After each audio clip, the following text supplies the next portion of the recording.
Then. Hi, here we are backstage at AT&T Stadium, or Jerry World as it's known. Do you know the story behind that, Lars?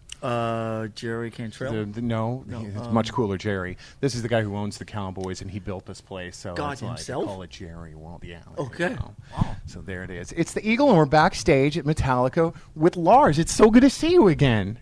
Back at you. A long time. I got to very meet cool. you. There's a lot of rooms back here. There is. You guys have Metallica HQ, Metallica Laundry. You have all these different little centers, and we're right.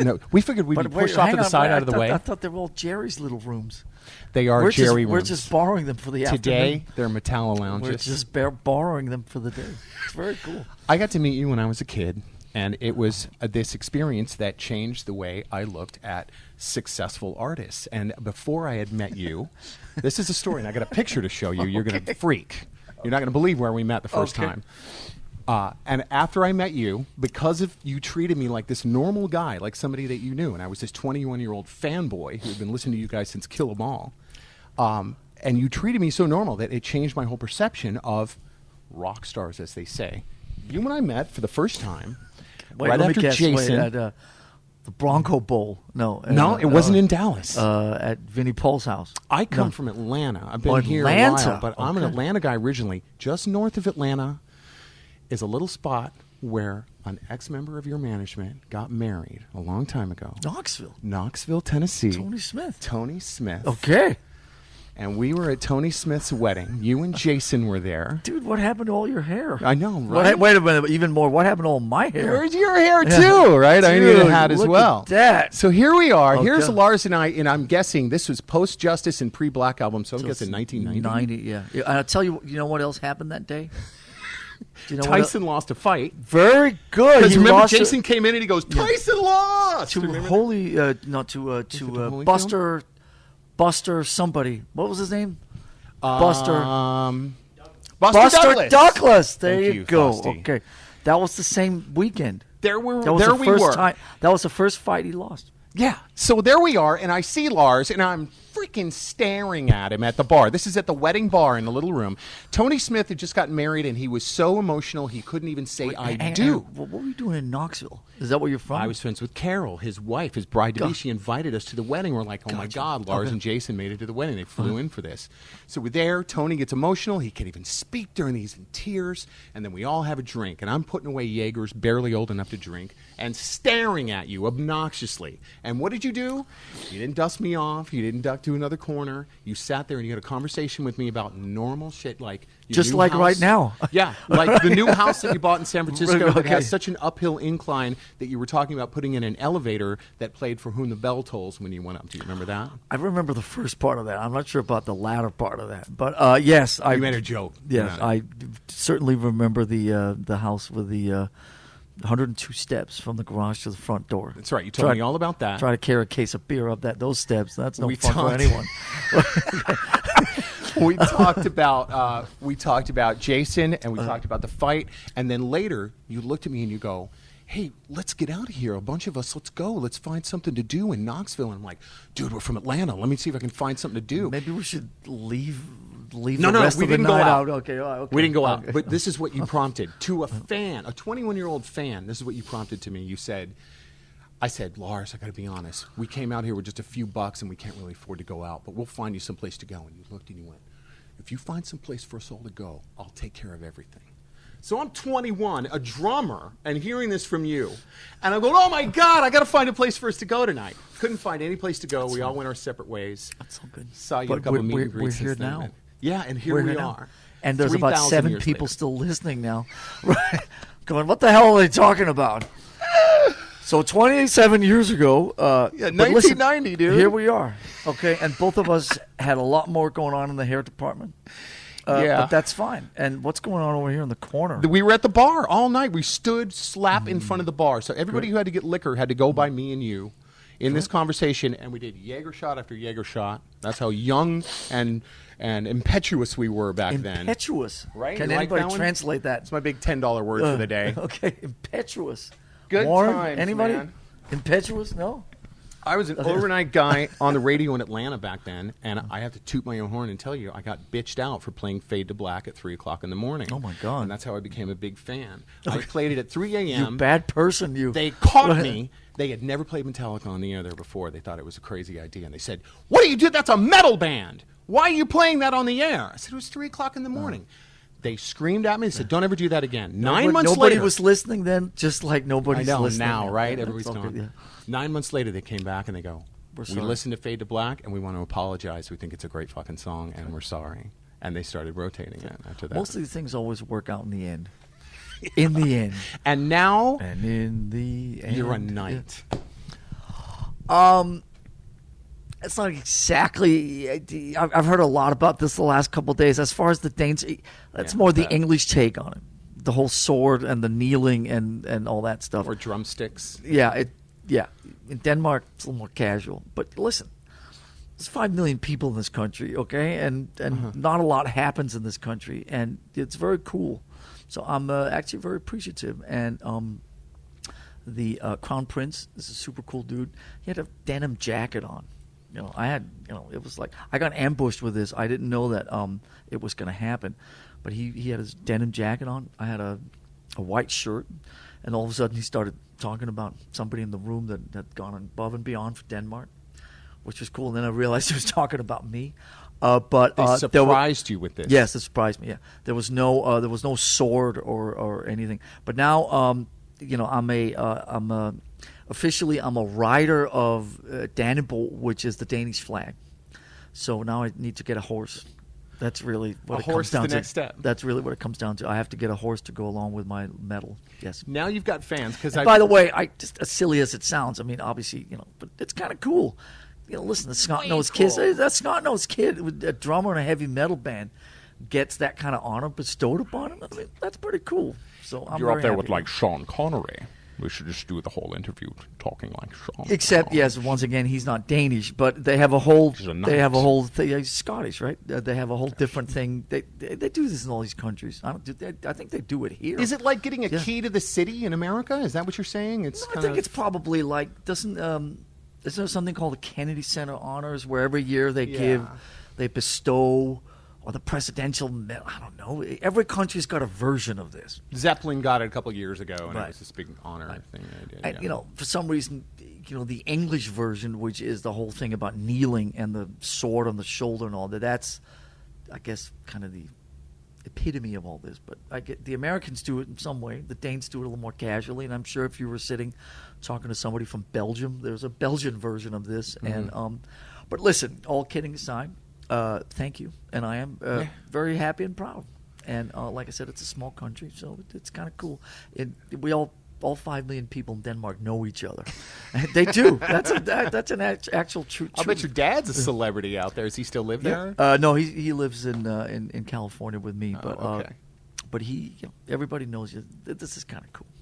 Anyway. Dude, and now you've got the fan questions coming in about Denmark, okay? Because, of course, I asked the fans for questions. So now fans seem to think that Lars is moving home to Denmark. Any truth to that? Lars is not moving anywhere. Lars is quite happy in San Francisco. Thank you very much. Still there. Excuse me while I have some tea. Yeah, have a sip of tea.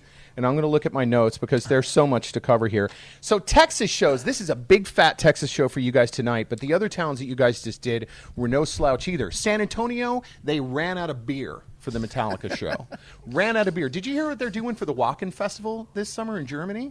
They have such a beer demand. Flying in beer from San Antonio? No, they put a pipeline in the ground to pipe beer into the Wacken Festival. I'm sure you guys have played Wacken before. Right? Actually, we have never played Wacken, but there's nothing that surprises me, especially when it comes to Germany and beer. So, and obviously, that's all cool.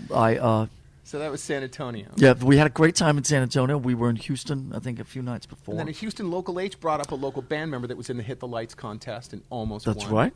Awesome. All kinds of fun things happen out here on the Metallica tour. Happy to be here. We had a day off here last night. I took my 2 kids to the, what is it called, the 6th floor. The 6th floor museum, Dealey Plaza. Spent a couple hours there. It's kind of fascinating. I was there, speaking of my dad, I have a picture. I have a scrapbook at home that my mom made for me and gave me.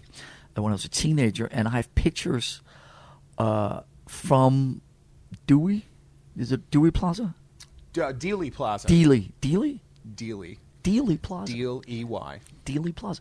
I have pictures of myself from Dealey Plaza in 1968 with my dad, and he was playing a tennis tournament here, and I was hanging out with him. And I have a picture of me. I'm about 3'5" tall, and I'm hanging out there. So what is that? 30, 40 years ago almost. Wait a minute. That's actually almost 50 years ago, right? Yeah, right, like a monitor screen. So it was cool to have my kids there yesterday. I had a I'm momentary sure you lapse of. recognized. I almost spent Okay, 9 cool, years in the man. Danish public school system. So We're already rolling. Like, anyway, we decided we were just gonna 40 go years ahead or and 50 start years, it when one you of the walked two. in. Right, 50. Okay. But I was there. I was back there again. So we had a nice day off, and we've been rocking Texas for the whole week, and it's awesome. And this one, I hear, is especially swollen when it comes to attendance. Is the Dallas show tonight? It's Swollen? like even more bodies. I don't know where the words are coming from. I love that. It's my $5 word for the day. This is a I big one believe. tonight. Yeah. Yes. I believe. When you play stadiums, you can always put a few more people in. The world sold out is a little bit of a. It's a little bit of a. Outdated. Yeah, because there's always room for another 500 if you just move something over here or the sight lines or something. But this one, which is a good thing, by the way, but this one actually sold out like a while back, Yeah. right? It was like people tell me that Dallas is clean, beyond swollen. It's clean. Sell. That's what they Yeah. said tonight. Yeah. It's clean, which is much better than the other word that occasionally comes up, which is the word soft. So we've learned, swollen and soft. You can do with that what you want. Yeah, run with that one, digital. But yes, we are beyond swollen. Thank you tonight. Yeah. It's going to be a great time. Is this new record, is this Lars's record? Some fans are saying, this is Lars. This Hardwired sounds like the main drive out of the 4 personalities in here. It sounds like it's Lars dominant. I have to say that I occasionally read up on what people say, not all the time, but that's one thing I've not heard. But no, I don't think that. No, Lars. I'd say maybe James and Lars. If Death Magnetic was all 4 of us, kind of more day to day, then this one was probably James and I more day to day. Every record's different, and I think the minute you try to have the same kind of dynamic or thing happen all the time, then you've already lost. So each record has to be whatever its own energy, its own dynamic, its own kind of thing. So this record was James, and you know who else is an unsung hero, which is Greg Fiddleman, who is really, I would say, more so than anything, it's his record. The Sonics dialed it. He found the perfect balance between the looseness and the tightness and the attitude, and I'd say he's the unsung hero. All credit should go to Greg Fiddleman. Nice job. No, thank We you. want to thank you guys for something that you obviously bent over backwards to make. And very much oddly, I'm going to compare you guys to the band U2 in this. There's always Please, I lots love of those comparisons. gratitude. They're my favorite band. so- There's this output, there's a certain brand of output energy that comes out of Metallica, and I label it gratitude. And you see the same thing in U2, especially in your live shows, but I think you do it in the studio as well. There's this thing where, just like U2, when you hear them thank the crowd on stage, it tugs your heartstrings. Like, they're convincing. They're like, wow, we can't believe we do this still. And I get the same thing from you guys. And the way that you have always treated us in the media, you've spoiled us to death to bring us in. We don't always get that. Your fans, the same thing. You've always bent over backwards and exhausted yourselves to be extra grateful. And I think it comes out in your energy in a couple different thank ways. you. So thank you for that. No, thank you. And I appreciate that. I mean, all kidding aside,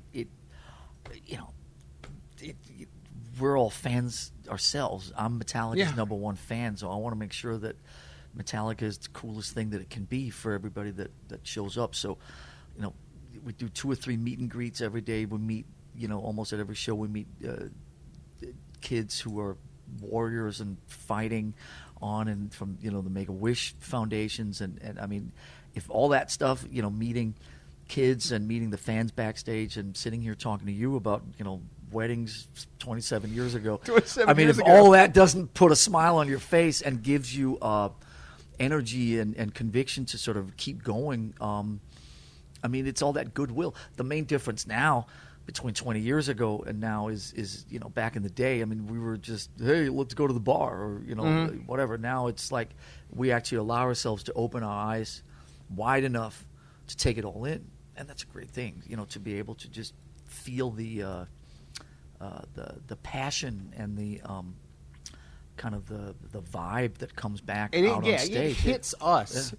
And it's reciprocated back, and we want you to know that we can still tell that you guys are just as grateful for this now as you were back then. I remember meeting you guys at a Justice Tour meet and greet. And you were just into meeting everybody then, as you guys are these days. Dude, it's so good for you, man. But seriously, I mean, we circle the comedic here, but if you and I had stood in this conversation and said, right. We're still alive. Yeah. Can you believe that? In 27 years from now, okay, you and I are going to be sitting on a couch in the fucking bowels of the biggest stadium in the world. Quivering. Right?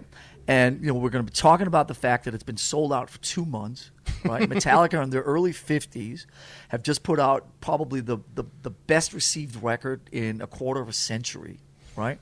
There's 55,000 people out there. And I just did my first of the many meet and greets today. And I'd say 2/3 of the people in that meet and greet had never seen Metallica before. This is their first show. Kids. So just think about that for a second, okay? That's pretty crazy. There's a bunch of 15-year-olds still showing up, checking Metallica out for the first time. You and I are here. And just put all that into context for a second. Like, if you and I had that conversation in 1990 going, that's all going to happen in 2017, we'd go, you're crazy. No fucking way let's have another 10 shots of Jaegers and put ourselves into oblivion for the night, right? So it's kind of cool. Yeah. It's kind of good cool. on you, man. It's really good to see you again. Right and I appreciate all the time, man. Thank you. That you get ready. Good to How see about you. it? How about that? Lars is in Dallas, and the boys are going to put on a hell of a show tonight, KEGL.com. Make sure you leave a little comment and a hello, and we appreciate everybody for making this a big show tonight. The world needs more comments. Yeah, the good ones. You trolls, you can chill.